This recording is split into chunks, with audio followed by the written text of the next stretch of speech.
Is it just me, or do the last few months of the year always feel like a sprint at the end of a marathon? With the seasons changing, their new schedules, new sports, and several holidays to get ready for. In the midst of it all, some days it can seem like no matter how organized or productive you've been, the items on your list never quite get fully checked off.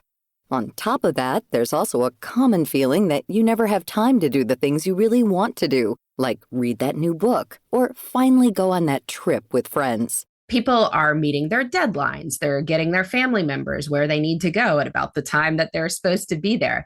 They are already getting the stuff on their to-do lists done. But what happens is sometimes when we become so focused on all of these responsibilities, all the things we need to do, life starts to feel like a slog. That's Laura Vanderkam, a time management expert and author of the book Tranquility by Tuesday. She says that the end goal of time management isn't to get even more done, but to help carve out time for the activities that bring us joy.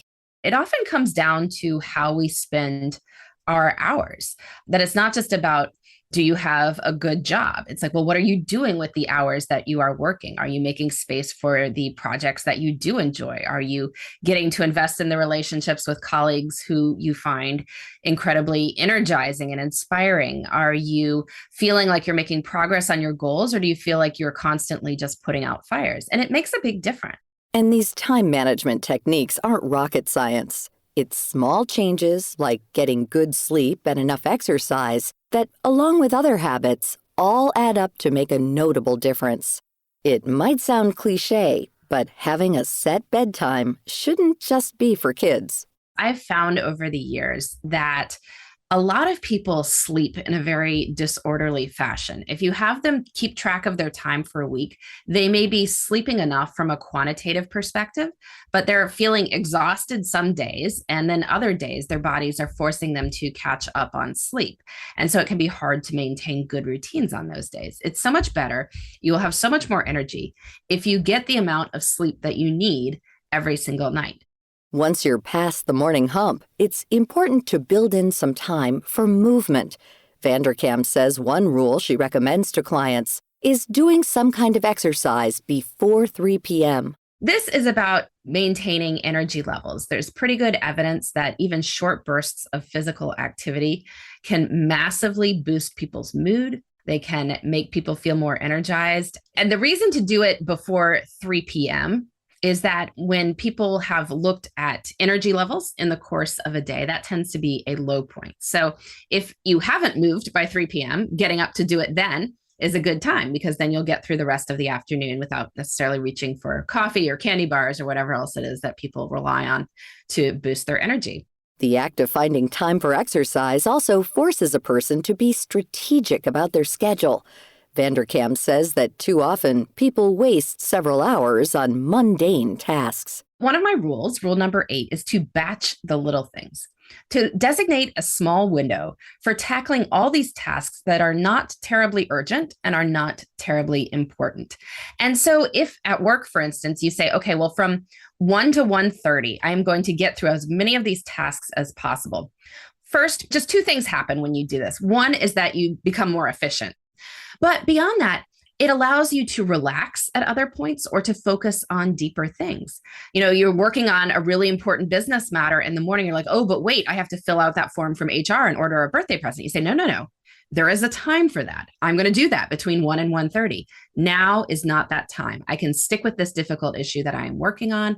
I can, relax if it's on a weekend, for instance. Maybe you designate a chore window for little things on the weekend. Setting small windows of time to knock out these less important items can help you steer clear of procrastination. The unfortunate reality is sometimes we want to do these small tasks. We want to give ourselves the easy win. It's like, well, I'm dealing with this very difficult, memo I need to write. Maybe it's something that I know the person is not going to want to hear. I really need to put the effort into it. Or I could just go order that birthday present and fill out that form from HR. And so we distract ourselves, right? We want to kind of get some of these easy wins, but, sometimes it's better to tell ourselves, no, we're going to wait on the easy wins. With every week comes a new set of challenges, but setting good habits and being strict with where your time is going can make all the difference. Vanderkam says the last part of the equation is preparing your to-do list ahead of time. For instance, she sits down every Friday to build out her schedule for the following week. Friday is when many people are sort of sliding into the weekend, taking it easy if they work a Monday through Friday job. It is really hard to start anything new on Fridays, and particularly on Friday afternoon. But we might be willing to think about what future us should be doing. And by taking a few minutes to plan the upcoming week, you can turn what might be wasted time into some of your most productive time. And by having a better grip on your time, it opens up space to pursue the things that you actually look forward to doing. This might mean anything from going to a movie theater alone to finally signing up for that oil painting class you've been eyeing. I think life should be enjoyed. And I think that there are pretty simple habits we can build into our lives that can make any given day feel better. My goal is always to have people enjoy their Tuesdays more. Like, I want people to enjoy their normal days. We don't need to wait for weekends. We don't need to wait for vacations. We can actually just make any given day feel better. And when we do, when we upgrade our normal days, then we upgrade our entire lives. To find out more about this topic, as well as our guest, Laura Vanderkam, visit our website at viewpointsradio.org. Also, check out her book, Tranquility by Tuesday, online and in select bookstores.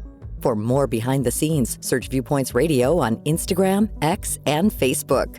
This segment originally aired in October 2022 and was written by our executive producer, Amira Zaveri. Our lead producer is Libby Foster. Our studio engineer is Jason Dickey. I'm Marty Peterson.